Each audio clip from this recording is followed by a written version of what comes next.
حتى أهل البدع والأهواء، أهل البدع العقائدية وأهل البدع السياسية.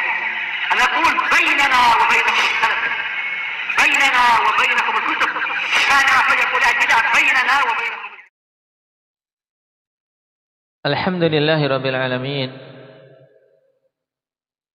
wal aqibatu lil muttaqin, wala udwana illa 'alal zalimin. Asyhadu an la ilaha illallah wahdahu la syarika lah, wa asyhadu anna Muhammadan 'abduhu wa rasuluh, sallallahu alaihi wa ala alihi wa ashabihi wa man tabi'ahum bi ihsanin ila yaumiddin. Amma ba'd. Ikhwani fillah rahimani wa rahimakumullah. Pembahasan yang lalu bihamdillahi tabaraka wa ta'ala kita telah selesai dari al-aslu tsani. Pokok yang kedua, yang intinya apa ini untuk al-aslu tsani? Indak Hudzaifah.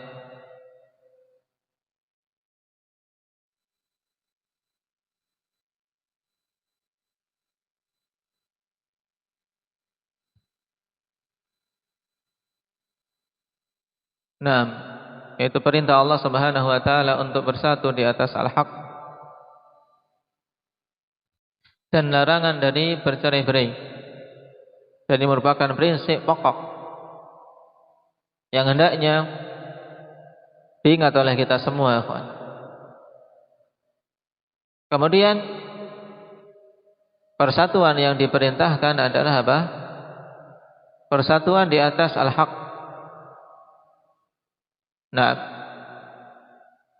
Oleh karena itulah ditegaskan oleh Imam Abu Syamah rahimahullahu ta'ala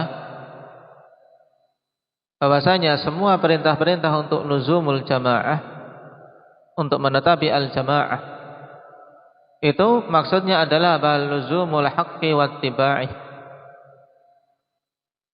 Luzumul haqqi wattiba'uh, yaitu menetapi al-haq dan mengikutinya.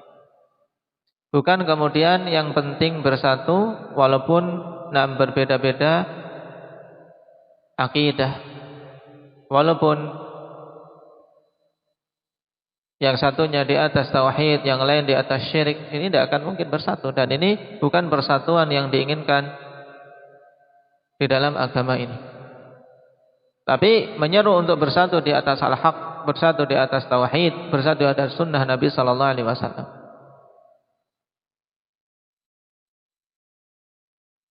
Oleh karena itulah hakikatnya mereka-mereka yang keluar dari tauhid dan keluar dari sunnah itulah yang menimbulkan perpecahan.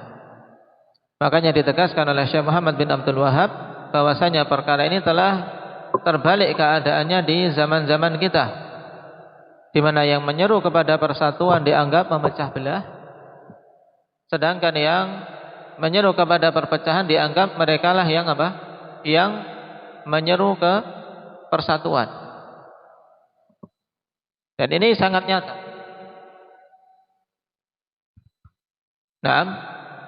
Bahwasanya menyeru kepada sunnah, mengingkari bid'ah dianggap memecah belah. Padahal itulah seruan persatuan. Sedangkan yang menyeru untuk saling toleransi, tidak perlu mengingkari. Yang penting semuanya bersama-sama di bawah payung suatu organisasi atau suatu partai, inilah yang dianggap bersatu. Maka ini hal yang sangat mengherankan sebagaimana ditegaskan oleh beliau pada asal yang kedua ini. Timbangan sudah terbalik. Maka seorang sunni harus betul-betul memahami asal yang kedua tersebut, kawan. Persatuan yang bagaimana yang diperintahkan sehingga tidak tertipu, baik itu dengan slogan Bhinneka Tunggal Ika atau slogan-slogan yang lain.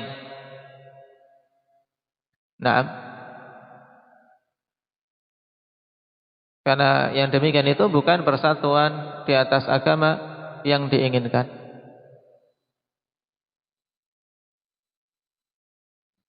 Al-aslu tsalits, pokok yang ketiga, ana min tamamil ijtima'i as-sam'u wat ta'atu liman ta'ammara alaina walau kana 'abdan habasyiya. Fabayyana Allahu lahu hadza bayanan syai'an kafiyan biwujuhin min anwa'il bayani syar'an wa qadara. Thumma sara hadzal aslu la yu'rafu 'inda aktsari man yadda'i al-'ilm. Fa kaifa al-'amalu bih? Pokok yang ketiga, bahwasanya termasuk dari kesempurnaan ijtima'. Berarti pokok yang kedua ini lanjutan dari pokok yang ketiga ini lanjutan dari pokok yang kedua. Bahwasanya di antara hal yang merupakan bentuk kesempurnaan ijtima', kesempurnaan untuk kaum muslimin bersatu, yaitu mendengar dan taat bagi siapa saja yang menjadi amir atas kita, menjadi pemerintah, menjadi pemimpin, menjadi penguasa atas kaum muslimin. Walaupun dia itu abdan habasyiyah, walaupun dia itu seorang budak Habasyah.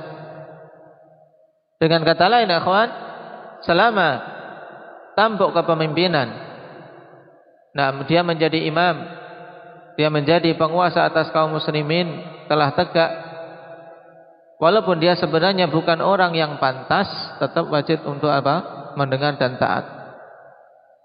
Dan nanti akan dijelaskan koridor-koridor. Nah, kita diperintahkan untuk as-sam'u wa ta'ah itu sampai batasan apa? Karena perintah untuk mendengar dan taat ini bukan kemudian perintah yang sifatnya tidak ada batasan, tapi dibatasi dengan aturan-aturan oleh Allah Subhanahu wa taala dan Rasulnya. Fabayyana Allahu lahu hadza bayanan syai'an kafiyan. Maka Allah Subhanahu wa taala telah jelaskan untuk perkara ini dengan penjelasan yang menyeluruh dan penjelasan yang mencukupi dari berbagai sisi dan jenis-jenis penjelasan, baik secara syar'i maupun qadari. Jadi penjelasan yang sangat banyak, ikhwan, yang sudah cukup bagi siapa saja yang mau untuk memahami. Kemudian jadilah pokok yang ketiga ini tidak diketahui di sisi kebanyakan orang-orang yang mengaku memiliki ilmu, padahal sangat jelas dan gamblang. Terus bagaimana mau bisa beramal dengannya kalau tidak paham? Ya, pahamnya saja tidak, apalagi mengamalkan. Ini maksud dari Syekh. Qala hadzal aslu min a'dhamil usul alladhi qallama yaltazimu biha an-nas ma annahu min al-ahammiyati bimakanin.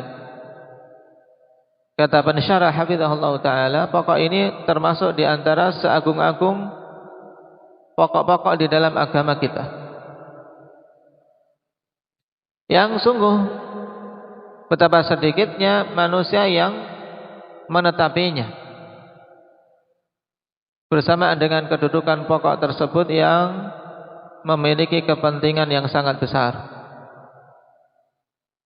Fa innahu yu'tabaru karrukni lil asli alladhi qablah. Sebab pokok yang ketiga ini bisa dikategorikan seperti rukun untuk pokok yang sebelumnya, itu pokok yang kedua. Karena tidak mungkin bisa bersatu secara sempurna kalau tidak di bawah satu imam, tidak di bawah apa? Satu khalifah. Makanya ketika kaum muslimin bersatu di atas al-haq, kemudian disempurnakan dengan bersatu di atas satu khalifah, maka ini semakin apa? Semakin sempurna. Oleh karena itulah hakikat jamaah, al-jamaah yang sempurna yaitu apa? Jamaatul haq, itu mereka di atas al-haq, kemudian apa? Mereka di bawah apa? Di bawah satu khalifah. Nah, di bawah satu imam.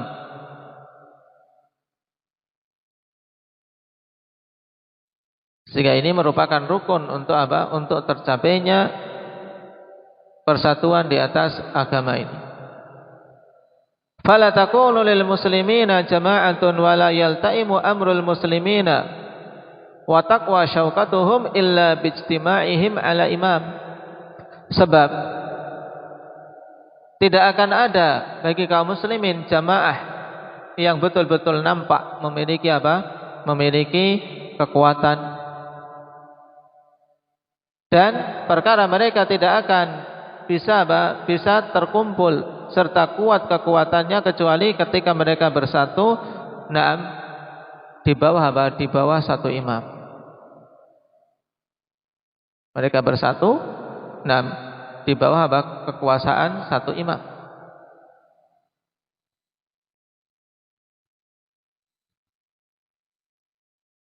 Wala yashtaritu ahlu sunnati wal jama'ati fil imami an yakuna ma'suman. Fahada min aqidatil khawarij wa syiah. Dan ahli sunnati wal jamaah tidaklah mempersyaratkan tentang imam ini yang kaum muslimin bersatu padanya untuk dia itu seorang yang maksum. Ini bukan syarat, karena tidak ada yang maksum setelah wafatnya Nabi kita Muhammad SAW. Sebab kenabian sudah tertutup dengan beliau.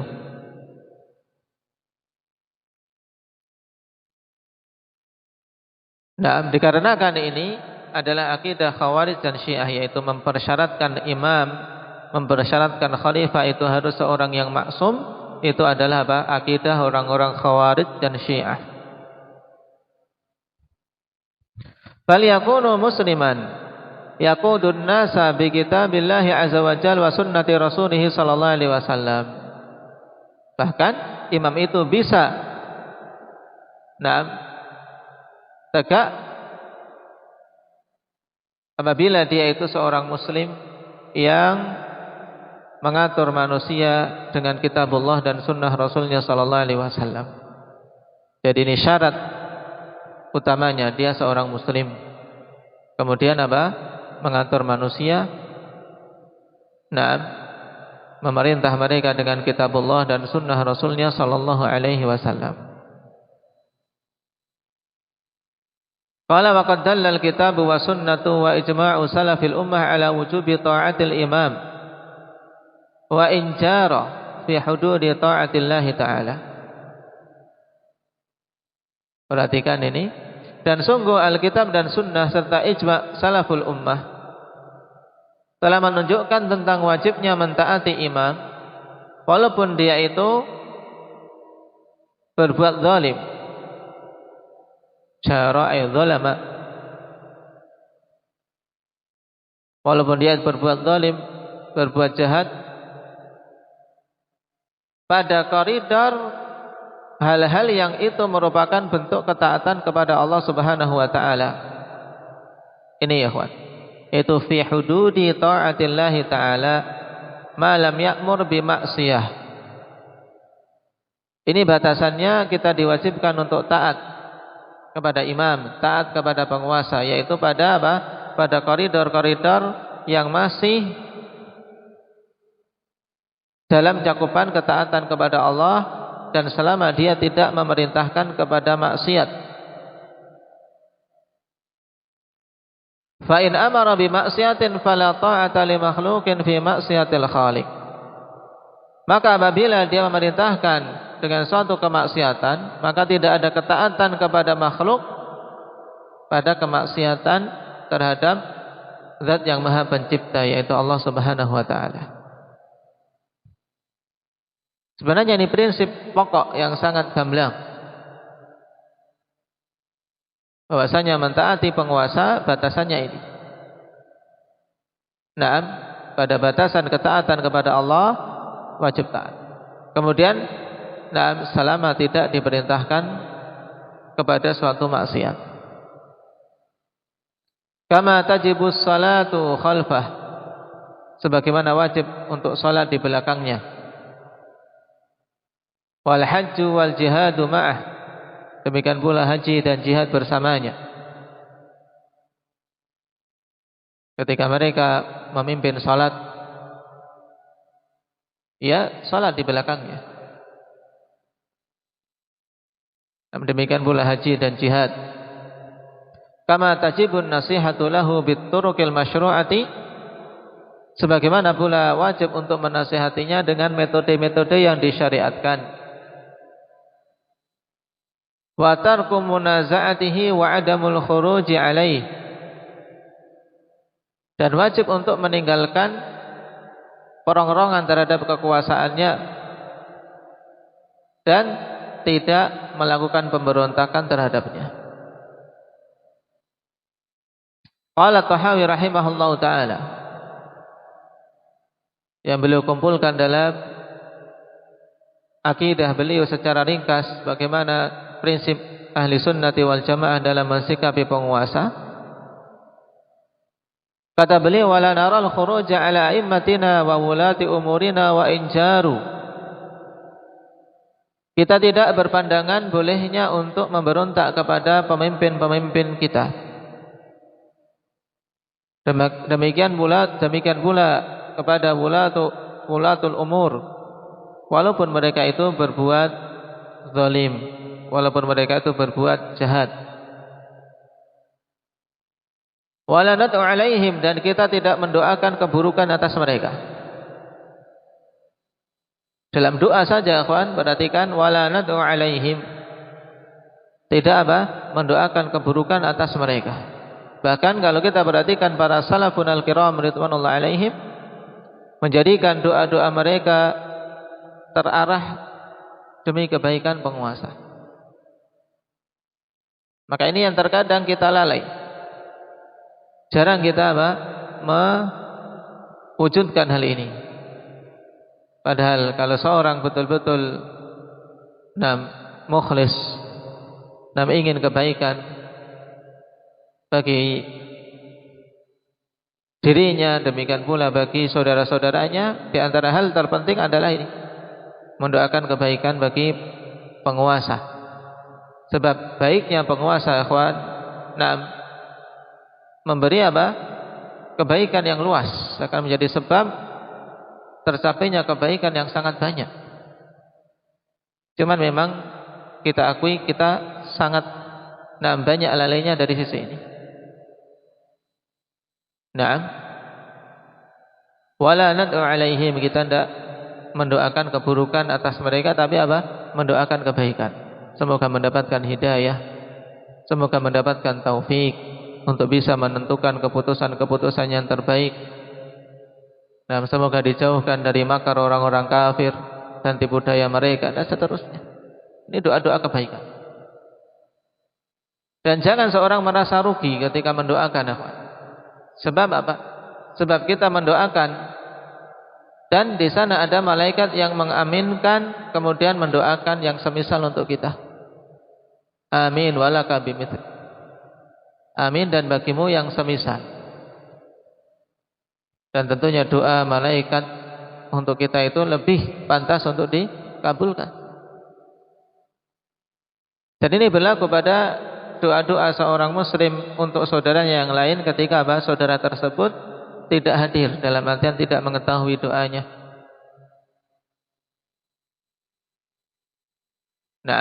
Kita doakan saudara kita, kerabat kita, kebaikan, tidak ada ruginya. Bahkan selain itu ibadah, malaikat pun mengaminkan dan mendoakan yang semisal untuk kita.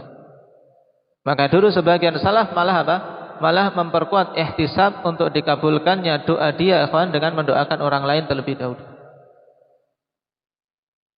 Karena mengharapkan doa dari malaikat tadi. Karena mereka hamba Allah Subhanahu wa taala yang tidak pernah bermaksiat kepada Allah.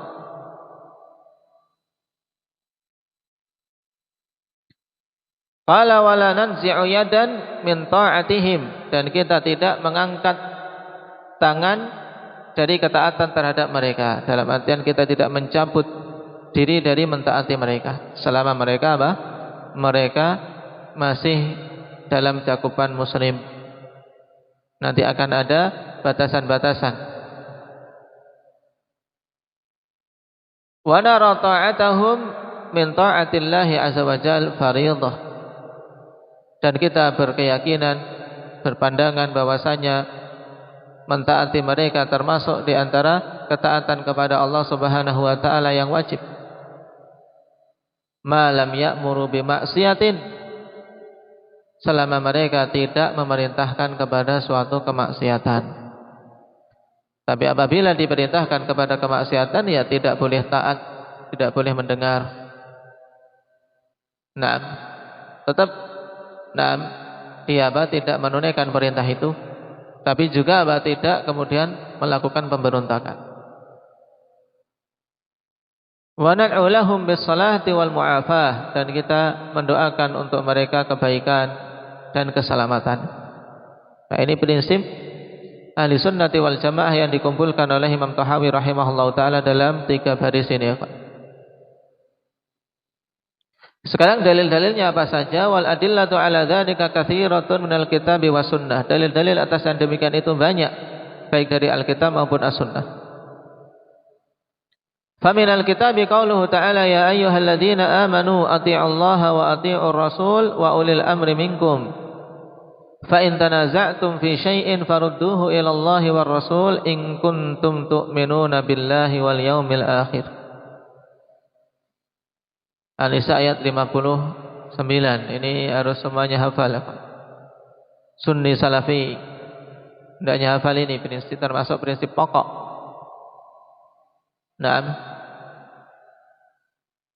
Yang juga banyak diulang-ulang oleh banyak orang, tapi masing-masing memanfaatkan ayat ini ikhwan sesuai dengan tendensinya sendiri-sendiri, sesuai dengan tujuan sendiri-sendiri. Maka seorang sunni wajib memahami ayat ini dengan benar. Yang dia penguasa menggunakan ayat ini untuk apa? Menarik manusia agar taat kepadanya secara mutlak. Harus taat kepada ulil amr, taat pada pemerintah dengan ketaatan yang mutlak. Ini salah dalam memahami ayat.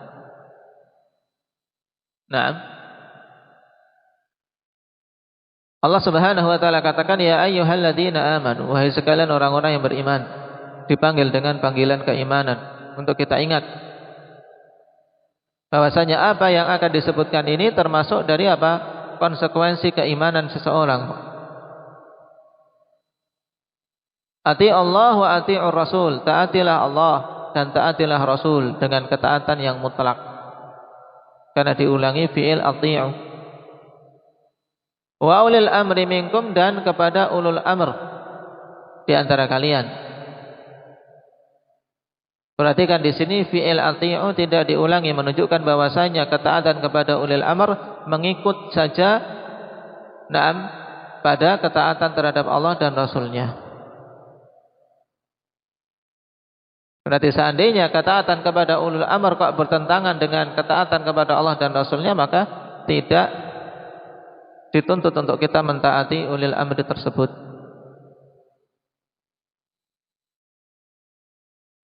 Fa in tanaza'tum fi syai'in farudduhu ila Allahi war rasul. Kemudian apabila kalian berselisih pada suatu hal. Perhatikan kalimat ini juga ya kawan. Kali ini juga ayat yang sangat penting. Pembahasan yang sangat penting. Kapan saja terjadi tanazu' syai'in nakirah dalam konteks apa? Syarat. Memiliki makna umum, yaitu apa saja. Fa in tanaza'tum fi syai'in, apabila kalian berselisih pada suatu hal, baik itu perkara yang kecil apalagi yang besar, baik yang berhubungan dengan masalah pribadi atau masalah golongan atau masalah umat secara keseluruhan. Fi syai'in, pada apapun, farudduhu ilallahi wa rasul, maka kembalikanlah kepada Allah dan Rasulnya. Harus dikembalikan kepada Allah dan Rasulnya. Dikembalikan kepada Al-Quran dan Sunnah, dikembalikan kepada hukum Allah Subhanahu wa ta'ala.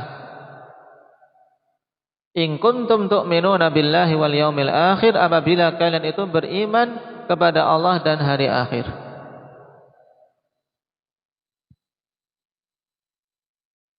Dzalika khairu wa ahsanu ta'wila. Yang demikian itu lebih bagus Jelas, tidak ada bandingannya.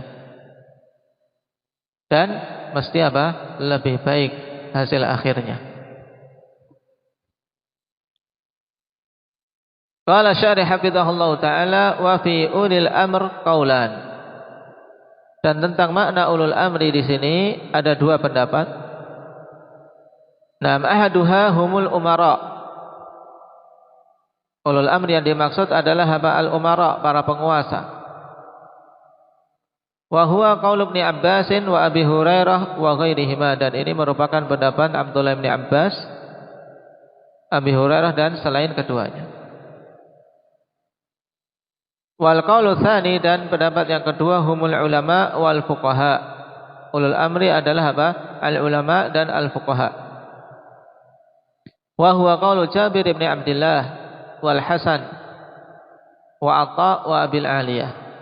Ini pendapat Jabir bin Abdullah dari kalangan sahabat. Demikian pula pendapat Hasan al-Basri di kalangan tabi'in. Kemudian Atha bin Abi Rabah dan Abul Aliyah.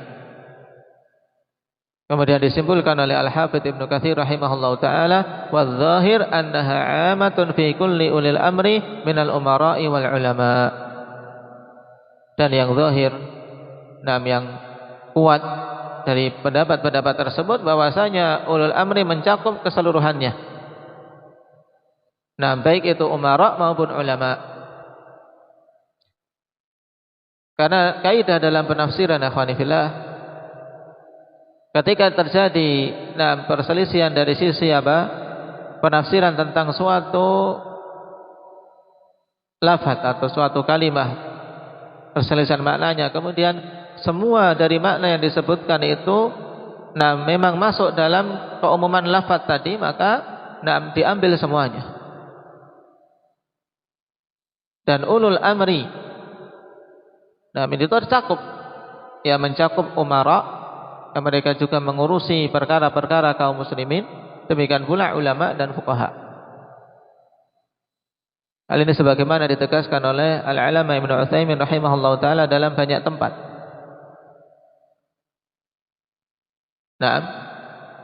Karena kepada umara diserahkan urusan-urusan kaum muslimin berhubungan dengan dunia mereka, terutama tentang keamanan, kesejahteraan mereka, ketertiban dan seterusnya. Kemudian ulama diserahkan kepada mereka urusan-urusan kaum muslimin berhubungan dengan hukum-hukum agamanya.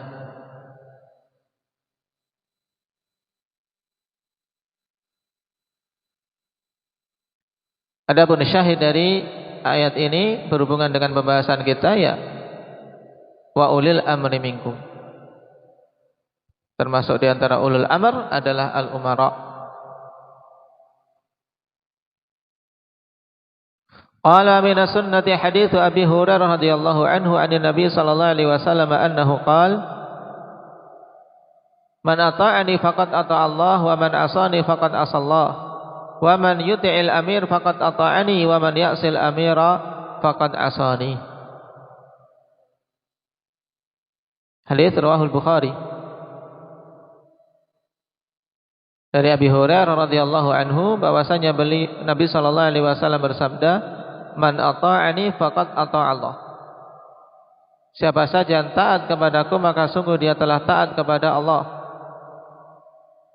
Wa man asani faqad asallah, dan siapa saja bermaksiat kepadaku maka sungguh dia telah bermaksiat kepada Allah.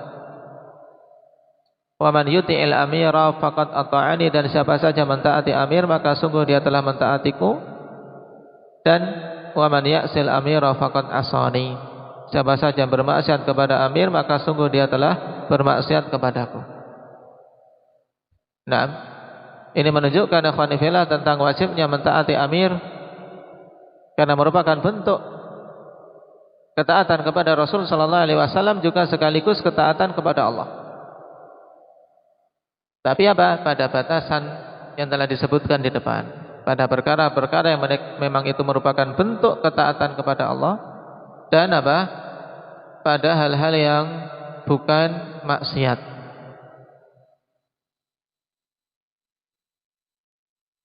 Wa 'an Ibnu Umar radhiyallahu anhuma qala Rasulullah sallallahu alaihi wasallam 'alal mar'il muslimi as-sam'u wat ta'ah fi ma ahabba wa kariha illa an yu'mara bi ma'siyatin fa idza umira bi ma'siyatin fala sam'a wala ta'ah.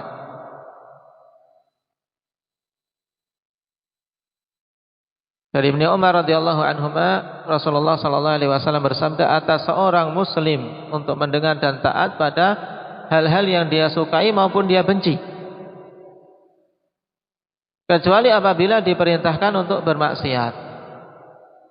Maka apabila diperintahkan untuk bermaksiat, tidak ada kewajiban untuk mendengar dan taat. Nah, ini batasannya, akhwan. Nam illa an yu'mara bi maksiyah. Naam fa in umira bi maksiatin fala sam'a wala ta'ah. Tidak boleh untuk mendengar dan taat terhadapnya. Kenapa? Karena kita diperintahkan untuk taat kepada Allah dan Rasulnya secara mutlak. Sedangkan taat kepada amir itu terbatas. Sehingga ketika dipertentangkan antara taat kepada Allah dan Rasulnya kemudian taat kepada amir, ya, nah, tidak boleh seorang mengedepankan taat kepada amir pada hal-hal yang merupakan kemaksiatan kepada Allah Subhanahu wa taala. Baik. Dan ini prinsip yang jelas. Cuma terkadang ikhwani fillah dalam penerapan, nah, terjadi banyak ketimpangan. Nah, disinilah butuh seorang mengembalikan permasalahan-permasalahan kepada bimbingan ulama'nya. Karena penerapan dalil, apalagi pada peristiwa-peristiwa yang terjadi belakangan, nah, butuh pemahaman yang jeli, butuh bimbingan dan dikembalikan kepada ulama. Nah, sehingga seorang muslim jangan sampai kemudian mereka memutuskan diri dari apa? Dari ulama'nya. Karena mereka masuk juga dalam cakupan ulul amr. Masuk dalam cakupan ulul amri. Yang dikembalikan perkara-perkara kepada mereka, terutama dalam ahkam syar'iyyah, untuk tahu halal atau haram, untuk tahu bimbingan mereka demi kebaikan ummah. Baik, barakallahu fikum. Berarti ini berapa hadis? 2 hadis, ikhwan. 2 hadis pokok diingat-ingat, dan 1 ayat. Yang belum menghafal dihafal. Nasallallahu taufiq wassadad walhamdulillahi rabbil alamin. Subhanakallahumma wa bihamdika.